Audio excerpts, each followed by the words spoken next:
AITA for being honest and telling my DIL that they are not ready to be a parent since she cannot drive. I may be an ass here, like a huge one. We live in the USA and driving is very important. The buses are not great in our area. I met up with my daughters and DILs like once a month to get brunch or do something fun. This is about my DIL, Kelly, and overall, I thought we had a pretty good relationship. Kelly cannot drive, she has anxiety and refused to learn for years. My son drives her basically everywhere, and when he can't, I step up to do that. Ubers are very expensive here and money is tight on their end. Over the weekend, everyone met up to go one of our favorite dinner spots. My son couldn't drive her, so I picked her up and drove her. Everyone was having a good time, and Kelly mentioned that they were trying to get pregnant.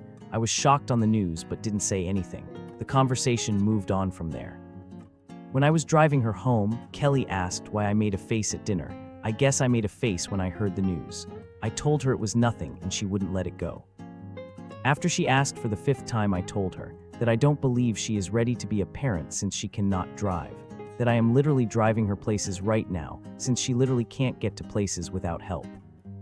I asked what is the plan when my son leaves to travel for work, hide in the house all day. What if there is an emergency or the kid needs to go to the doctors? Have me take you places. Uber that they can't afford. This started a huge argument, and she called me rude, and that I don't see her as an independent adult. My points were the same, and she called me a dick, and that I don't see her as an independent adult. My son called me asking to apologize, and basically say having a kid is a good idea. I just don't think it is at all and think she needed to hear it. Until stop driving her to places effective immediately. Let her experience right away the vulnerabilities, and let her figure out the adjustments in budgets with Ubers and taxis and public transport before she has the kid. Either she will buckle down and get her driver's license, or she will rethink the timeline, because she will notice that suddenly her world shrunk because everyone isn't at her beck and call anymore. In Dix100, she wants to be a fully independent adult. Let her start solving her own problems. People are missing the fact that DIL not driving is already affecting OP's life. Now add the driving created by having kids. If OP wasn't required to be involved, yes, keep your mouth shut. But when your decisions create more work and infringe on my time, I get to say so. Agree, but it's not the driver's license she needs to figure out first. It's managing her anxiety. Therapy and medication now to allow her to pursue the driver's license and motherhood. Postpartum and pregnancy are certainly not going to help existing anxiety. 100%. As the child of a single parent who doesn't drive, it is one of the most infuriating things I had to deal with after I became a teenager and got my license. It's probably one of the top reasons that I don't speak to my mother much anymore, as I essentially became an errand runner and chauffeur for her for years before I finally started putting up boundaries. In addition to everything else that comes with a parent who doesn't drive, like financial instability due to not being able to get to a job, etc. Also, if she can't afford Uber, how is she going to afford a literal infant? In TA, she's not an independent adult. Say what you mean without saying anything mean. Don't wait till time 5 to be honest. Adults can handle direct, respectful honesty. Don't coddle her one damn bit. Until if she is anxious about driving, she's gonna be even more anxious with a kid. Also, if they can't afford Ubers, then they probably can't afford a kid. You are family to these people. It would be wrong IMO if you didn't say something. I was just about to say if they can't even afford Uber, how are they going to afford a kid? Someone having crippling anxiety about one thing doesn't mean they have crippling anxiety about everything. OP's concerns are valid. Boundaries need to be set, but I can see how OP's way of discussing the situation would be offensive. These are my sentiments exactly. That isn't how anxiety works. If they can't afford Ubers, then they probably can't afford a kid. How are they going to afford another car if she gets her license if they can't afford an occasional Uber? Their finances must be completely fucked, and I wonder how she can even afford those monthly brunches unless they pay for her. If things really are that bad, OP should probably have a sit-down talk about them, or at least their son about deciding to have kids, because it sounds like they will have to heavily rely on others like OP to make ends meet, and get the kid to appointments or even quick trips to the store for diapers and formula or medicine, let alone emergencies. It sounds like they will have to heavily rely on others, and it's a valid thing to ask about since it seems Op will be asked to help besides general concern for their grandkid. If her anxiety is so severe it prevents her from learning to drive, it is concerning that she is so enthusiastic about parenthood. Rearing a child is much more stressful and potentially fear-inducing than driving a car. NTA. I just want to point out that anxiety isn't a one-size-fits-all. Just because someone has an irrational or even rational fear of something specific, it doesn't mean they are anxious about everything. Stress appears in a lot of ways, and she may have a mental block about driving and be perfectly fine in other high-stress situations. As a person who didn't get their driver's license until they were in their 30s due to anxiety, I strongly disagree. Stress and anxiety are not the same thing. My anxiety was related to multiple major accidents when I was a child and a mother who was an extremely panicky, stressed-out driver. She literally screamed at every little thing. I have held extremely stressful, high-pressure jobs and have succeeded. I handle very high-stress situations generally very well. Driving anxiety is not a sign that you cannot be a parent. While I agree Op is NTA because her DIL is making others drive her places, I disagree with the blanket statement that being too anxious to drive would make you unable to raise a child. One of my friends is 45 and has only driven a car once because it stressed her out too much, yet she managed to raise a great kid mostly as a single mom. She takes public transport, rides a bike, and gets Ubers. So if the person is willing to sort out their own transport without relying on others to drive them around, they can in fact be a good parent. Also, you never know why someone might be too anxious. A loved one may have died in a crash, or they may have been in a bad one themselves. The person may also be neurodivergent like my friend. Basically, there's a lot of reasons for not wanting to drive. I have 2 kids and no driving license. Just because I have too much anxiety to make a license doesn't mean I'm not fit to be a parent. What the hell are you on about? Only people that have driving licenses are capable of being parents. So my anxiety around driving prevented me from getting my license for nearly a decade, but it didn't manifest around anything else to the same degree in the slightest. Anxiety alone doesn't mean she's unfit to be a mother. Be more concerned about expenses and the fact that it isn't fair to rely on Mill. Am I hallucinating? Why are people ignoring the fact that Op tried to avoid the conversation and acting as if she blurted it out and berated her DIL on the spot? Like she kept asking Op for her honest opinion, and now people are mad that she gave it. I don't drive and recognize if I did start a family that would be a concern. Living in a car-centric place with a tight budget does not leave room for those Uber rides to appointments, daycare, etc. It's a valid concern. NTA. Exactly, don't ask questions you're not ready to hear the answer to.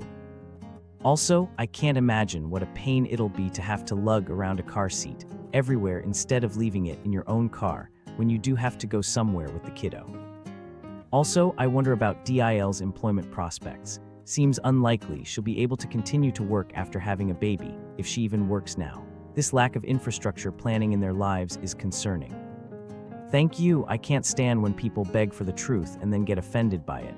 Like WTF, did she think Op was holding back kind words? I think Op is a man, given the DCK insult lobbed at him by DIL. I wonder if that made the comment feel more condescending to her. YTA, blind people are parents, they don't drive. People with epilepsy are parents, they can't drive. People with Parkinson's are parents, they can't drive. People on some medications can't drive, etc. Frankly, I don't want somebody driving on the road that's scared of driving on the road, that puts themselves and everybody else in danger. She has Uber when she needs it for appointments, etc. And when her husband's home, they can run errands together. Whether they have a baby or not is their business. If you want to be involved as a grandparent, you need to watch how you speak to your daughter-in-law, because if she had posted here, people would be saying to cut you off or create distance with you. I think that's a bit much, but you and I know she would have gotten comments like that. God, finally some sense. Can't believe how far I had to scroll to find this. I get that most Americans need to drive because your cities and towns are sprawling, and you guys don't have as good public transport as us in Europe. But geez, I'm a parent, neither my husband or I can drive, and we are just fine. We are independent adults, we just don't need to drive because of where we live. My in-laws are happy to drive us somewhere if that comes up. People here are weird. I can't believe I had to scroll down so far to find this answer. This was my thought exactly. Are people unable to drive simply unfit to be parents? AITA. Hard disagree. I'm sight impaired so can't drive. My so and I aren't thinking of kids ATM, but we moved house last year specifically somewhere with better transport so that I could manage my own travel. Arranging appointments around availability work commitments is difficult enough for one human, let alone an additional one who is even more vulnerable. Unless there's a physical neurological impediment to driving, I'd question how committed she is to the resilience needed for parenting. And even then, there is such a thing as planning. Yeah, for DIL moves the grandkids away to a place with better public transport, and regrets taking this stance. Until I would stop driving her to force them into seeing what paying for Uber/Lyft/rideshare would truly be like to get your point across. If they want a baby, they are absolutely going to have to make that a necessary expense if she will still refuse to drive. Otherwise, they'll have to call an ambulance for every possible emergency if your son isn't home, which is even more expensive. Appointments, extracurriculars, socialization. If she wants a child, she absolutely needs to learn to drive. I started driving late in my life and had terrible anxiety about it. One reason why we decided not to settle in the US when we had a chance was that we realized without driving, I would be completely isolated with my baby. Expecting my husband to be ready and able to drive us everywhere was just not feasible. Public transport where we lived, in one of the suburbs in LA County, was non-existent. The closest store was 3 km away. The doctor was even further. On the other hand, where I live now, nobody really needs to drive or own a car. Everything is accessible. Public transport is excellent. I finally learned to drive when I was 30 because it was either me driving my son to daycare every morning or me giving up my job and staying home with him. So this, I would scale back helping with transportation. I mean, I would have focused more on the fact that their finances are so strapped that Uber isn't an option. Kids are expensive. But yeah, saying you don't see her as an independent adult is rude as fuck. But she isn't an independent adult if her mill has to drive her to a lot of places. Fully independent adults can get from point A to point B on their own. If she pressed mill like the story says, then IMO. How can she see her as an independent adult when she has to drive her places? Those were DIL's words, not OP's. Not rude when the person literally isn't an independent adult. Plus, OP didn't say that, DIL said it, and OP didn't correct them. ETA, before you say it, no, people who don't drive aren't automatically dependent adults. Adults who can't get places they need to go without begging someone for a ride every time are dependent adults. Planning your own train, subway, bus, walking schedule is a different story and is independent behavior, but DIL is not independent. Right, this is a good point. I think I'm too European to understand the driving thing. YTA for your delivery. Bringing up logistics that they need to figure out is one thing. It's another to say she isn't ready to be a parent. Do you think people who are legally blind and can't drive shouldn't be parents? Do you think people who live in ultra-rural areas with no medical care nearby shouldn't be parents? Like, yes, of course, being able to drive massively helps her logistics as a mom, but it is not a barrier to entry to become a mom. You should apologize. I agree. As someone who cannot drive due to 3 neurological conditions, I think there are a lot of weird social and cultural ideas attributed to people being able to drive or not, such as people who can drive are real adults versus people who can't are definitely not normal. People tend to infantilize me when they learn that I don't drive, but while medical professionals discourage me from driving, they have encouraged me that health-wise, I am okay to have 1-2 kids of my own. Aren't big logistics, like being able to get to the doctors or run groceries, a large part of preparedness for being a parent? OP was badgered 5+ times for an answer. I think big decisions, like parenthood, sometimes require harsher reality checks. It's not like she infantilized her. She said that she didn't think it was a good idea to get pregnant with such a glaring logistical issue in the way. I grew up in a 1-car house. We only had 1 car ourselves when my daughter was little. Anytime one parent was out of the house, the other was stuck at home carless with the kid. Yes, they need to have a plan for minor emergencies, but it's not like we don't have ambulances for major ones. Also, everyone seems to be glossing over the fact that anxiety is a real health issue, and people can't always just get over that anxiety just because it's important. Honestly, everyone should be a lot more afraid of driving than they are. It's the single most dangerous thing most of us ever do, and we do it daily. It's actually nuts. I'm a visually impaired person and I support this message. I am not ever going to be able to drive. I have 2 kids. We make it work. We have backups for everything. People are bringing up not being able to go buy groceries on her own as being a reason she shouldn't be a mom, as if grocery delivery does not exist in this day and age, or ambulances for true medical emergencies. Her finances and anxiety are another story, but not being able to drive on its own is not an issue. I stopped driving after my last seizure, and then ended up moving to a city where I wouldn't need to drive, and just never bothered to get a car. People are really weird about driving, and I feel like the only reason I don't get flack for it is because I used to drive and have a license, but for a lot of people that isn't an option. Thank you very much for watching. Put likes, write comments, and wait for new videos on the channel.